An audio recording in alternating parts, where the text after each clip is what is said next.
And you know, spinning is a great way to get in some cardio and work up your endurance, but you can't do either if your bike isn't set up properly. That's right, so I went to Spin City on Long Island to see how it's done so you can get the most out of your ride.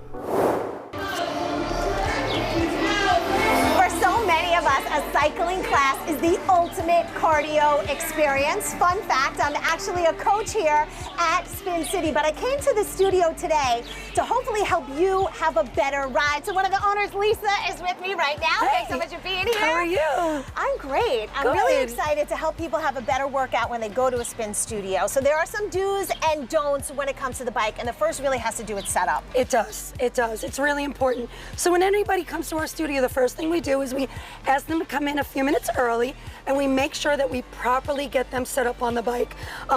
Knee placement is really important because it's a low impact exercise, so we want to make sure their saddle height and their fore and aft is correct. Okay. So we just walk them through that. And it's really important to also communicate to your instructor if you are new or you haven't done it in a while, if you have an injury, you just had a baby, all those kind of like, hey, should I tell the instructor? The answer should be yes. Absolutely, absolutely. Okay, so we make sure everything's tight, we're ready to go, and one of the don'ts, one of the big don'ts in the spin class, I think, is not using resistance. Yeah, it's my biggest pet peeve. I always say to people, listen, the hardest working person in the room is not the one who's going the fastest, it's the one who's working, has got some resistance on that knob.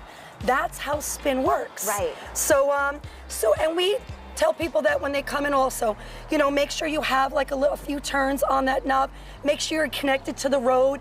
You never want to feel like you're out of control. Right. You want to be grounded. You want to be stabilized. Sure. You know, and then it also helps people kind of fall in love with spin at their own pace. Okay. Because it's so important. And also, I say give yourself grace, but I don't know if there's a better way to say it, but also check in with your body because maybe something doesn't feel right and you never want to sacrifice your form. Oh, you know, we're here to motivate you, but you have to listen to your own body. You do, you do.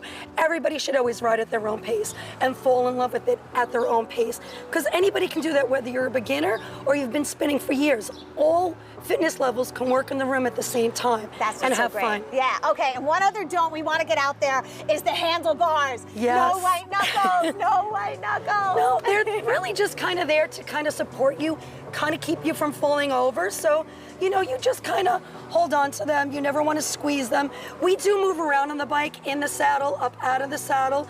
And, you know, you just kind of move your arms here and there, and you just kind of like let it support you. Let it kind of hold you up. Don't squeeze. Don't squeeze. Don't exert any energy that you're going to need to ride. All right, so hopefully people will have a better ride, feel a little more confident when they step inside the studio. Thanks, Lisa. Thank you.